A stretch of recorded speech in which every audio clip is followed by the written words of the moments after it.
Property 24 में आपका स्वागत है। मैं हूं रुबिका लियाकत। सबसे पहले देखते हैं कि आज इस शो में आपके लिए खास क्या है। Real estate regulation and development bill में और सुधार की जरूरत। मौजूदा बिल पर देश के ज्यादातर डेवलपर्स में सहमति नहीं। नरेडकों ने रियल एस्टेट रेगुलेशन बिल का किया स्वागत, साथ ही कहा रेगुलेटर रुकावटें हटाने वाली हो ना कि बढ़ाने वाली। और गुड़गांव से सटा सोहना रोड बना प्रॉपर्टी का हॉट डेस्टिनेशन। 200 एकड़ में रहेजा बना रहे हैं मेगा सिटी। वैसे तो देश में कई प्रॉपर्टी शोज हैं, लेकिन ये एक ऐसा शो है जहां प्रॉपर्टी के खरीदारों को वो सब कुछ मिलेगा जो वो चाहते हैं। हम बताएंगे घर खरीदने से लेकर उसको सजाने संवारने के तरीके और सस्ती ईएमआई के सारे उपाय। हम रखेंगे कंज्यूमर के हितों का पूरा ध्यान। आपका बजट चाहे जो भी हो, हम आपको बताएंगे कि देश भर में आपके लिए प्रॉपर्टी के क्या है बेहतरीन ऑप्शंस। प्रॉपर्टी 24 शुरू करने से पहले हमने देश भर में रिसर्च किया है। हमने अलग अलग जगह पर जाकर दर्शकों से पूछा है कि वो क्या देखना चाहते हैं इस खास शो में। मैं देखना चाहूँगा कि मेरे शहर में क्या क्या ऑप्शंस हैं मेरे पास अवेलेबल, मेरी प्रायोरिटीज़ के अकॉर्डिंग मेरे को क्या फीजेबल है, फाइनेंसेस के अकॉर्डिंग मेरे को कहाँ से बढ़िया फाइनेंसेस मिल सकते हैं, मेरे बजट के अकॉर्डिंग कौन सा बैंक कौन सा प्रोवाइडर मुझे बढ़िया फाइनेंस ऑप्शन देगा जो मुझे प्रिसाइज इन्फॉर्मेशन दे सके। एक तो मैं एग्जांपल के लिए, एक तो आप वेगली मुझे बता देते हैं कि ये एरिया अच्छा है, बट आप उसके ग्राउंड रियलिटी पे जाके आप एंड टू एंड कंपैरिजन मुझे बता पाएँ कि किस तरह से मेरे लिए वैल्यू है यहाँ, किस तरह से मैं बेनिफिटेड हो सकता हूँ एक पर्टिकुलर प्रोजेक्ट से, तो शायद मेरा उसमें इंटरेस्ट ज़्यादा हो।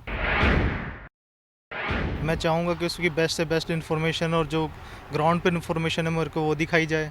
वहाँ पे कनेक्टिविटी वाइज कितना बेटर है वो, और वहाँ पे वैल्यू ऑफ इनकम कितनी अच्छी रहेगी।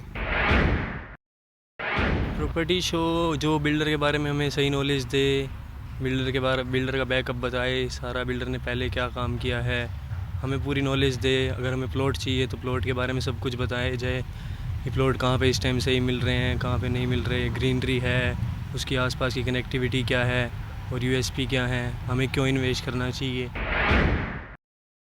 प्रॉपर्टी शो सर ऐसा होना चाहिए जिसमें कि आपको उस प्रॉपर्टीज़ के बारे में वाइड इन्फॉर्मेशन अवेलेबल हो, रेट्स वगैरह का सारा होना चाहिए, और ऐसा शो हो जिसमें कि हम फाइनली उस चीज़ पे जा कर के डिसाइड कर सकें कि हमें क्या चीज़, हमें जो चाहिए वो मिल रहा है या नहीं मिल रहा है।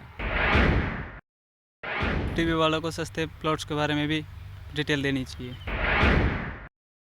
प्रॉपर्टी के झूठे विज्ञापन और झूठे वादे पर जल्द ही लगाम लगाई जा सकेगी। फ्लैट्स के खरीदारों के हितों को ध्यान में रखते हुए सरकार एक सख्त रेगुलेटर बनाने वाली है।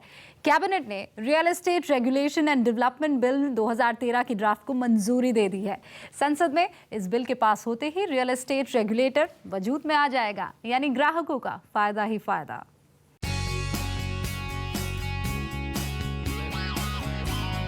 सरकार रियल एस्टेट सेक्टर के लिए सख्त रेगुलेटर तैयार कर चुकी है।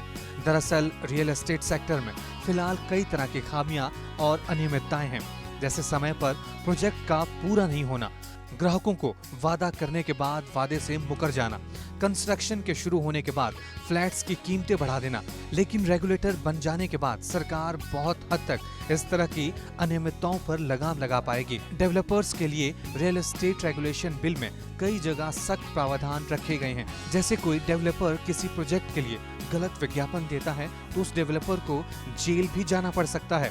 इस बिल के संसद में पास होते ही रियल एस्टेट रेगुलेटर प्रभावी हो जाएगा। इस रियल एस्टेट रेगुलेशन बिल में ग्राहकों से जुड़े कई मुद्दों को अहम स्थान दिया गया है। प्रोजेक्ट को चालू करने से पहले सभी डेवलपर्स के लिए हर तरह की कानूनी मंजूरी हासिल करना जरूरी होगा और इन दस्तावेजों को रेगुलेटर के पास जमा कराने होंगे। साथ ही कंस्ट्रक्शन शुरू करने से पहले इनका ब्यौरा वेबसाइट पर भी डालना होगा। बिल बिल्कुल आना चाहिए, लेकिन बिल एक बैलेंस्ड बिल होना चाहिए जो कि ओवरऑल इंडस्ट्री की ग्रोथ में काम करे और ईमानदारी से बिजनेस करने वालों को सपोर्ट करे। Real estate regulation and development bill में प्रोजेक्ट की साइट से जुड़े गुमराह करने वाले विज्ञापनों को रोकने के लिए सख्त प्रावधान किए गए हैं। पहली बार झूठे विज्ञापन देने वाली रियल एस्टेट कंपनियों पर प्रोजेक्ट कॉस्ट का 10% तक जुर्माना लगाया जाएगा, जबकि दूसरी बार ऐसा करने वाले डेवलपर्स को जेल जाना पड़ सकता है। इस बिल के तहत एक डेवलपर को अपने हर प्रोजेक्ट के लिए एक अलग बैंक अकाउंट रखना जरूरी होगा, जिसमें प्रोजेक्ट के लिए खरीदारों से ली गई रकम का 70% अमाउंट रखना होगा। ऐसा इसलिए किया गया है ताकि किसी प्रोजेक्ट के लिए जुटाई गई राशि का कहीं और इस्तेमाल ना हो सके। साथ ही डेवलपर्स को प्रोजेक्ट पूरा करने के लिए एक समय सीमा भी रेगुलेटर को बतानी होगी। खरीदारों के साथ डेवलपर्स जिस समझौते पर दस्तखत करते हैं उसके ड्राफ्ट की जांच रेगुलेटर से करानी होगी। दरअसल खरीदार अक्सर ऐसे डॉक्यूमेंट्स की भाषा पूरी तरह समझ नहीं पाते और भ्रम में पड़ जाते हैं या ठगा हुआ महसूस करते हैं। हम लोग का कहना है कि रेगुलेशन में अप्रूविंग अथॉरिटी और जो आपको मॉनिटर करती है मॉनिटरिंग अथॉरिटी, उसको भी लाना चाहिए। उसमें जो मिडिल मैन है उनको भी लाना चाहिए, उसमें कंज्यूमर है उनको भी लाना चाहिए, क्योंकि कभी कभी कंज्यूमर ट्रेडर हो जाते हैं। अगर एंड यूज़र नहीं होते हैं तो ट्रेडर होते हैं, तो ट्रेडर के लिए तो डेफिनेटली सख्ती होनी चाहिए। इस बिल के तहत डेवलपर्स, प्रॉपर्टी डीलर्स और एजेंटों को रेगुलेटर के पास अपना रजिस्ट्रेशन कराना होगा। डेवलपर्स को कोई बड़ा कारण नहीं होने पर एग्रीमेंट फॉर सेल कैंसिल करने की अनुमति नहीं होगी। इस बिल के तहत डेवलपर्स केवल कारपेट एरिया के हिसाब से ही प्रॉपर्टी बेच पाएंगे। इसमें पहले सुपर बिल्ट अप एरिया के नाम पर खरीदारों की आंखों में धूल झोंकी जाती थी। 4000 वर्ग मीटर से कम के प्रोजेक्ट के लिए रजिस्ट्रेशन की जरूरत नहीं होगी, यानी रेगुलेटर के डंडे से छोटे प्रॉपर्टी डेवलपर्स बच जाएंगे। कभी एक रेगुलेशन आ गया, कभी दूसरा आ गया, कभी तीसरा आ गया। हम वेलकम करते हैं रेगुलेशन का, लेकिन रेगुलेशन के साथ साथ हम चाहते हैं कि सिंगल विंडो क्लियरेंस हो। रियल एस्टेट रेगुलेशन बनने के बाद डेवलपर्स और ब्रोकर्स की धोखाधड़ी से खरीदारों को सुरक्षा मिलेगी। इस बिल के तहत रियल एस्टेट सेक्टर के लिए यूनिफॉर्म रेगुलेशन सिस्टम बनाने का प्रयास किया गया है, जो कि पूरी तरह से खरीदारों के हित में है। राजीव रंजन, दिल्ली, न्यूज़ 24।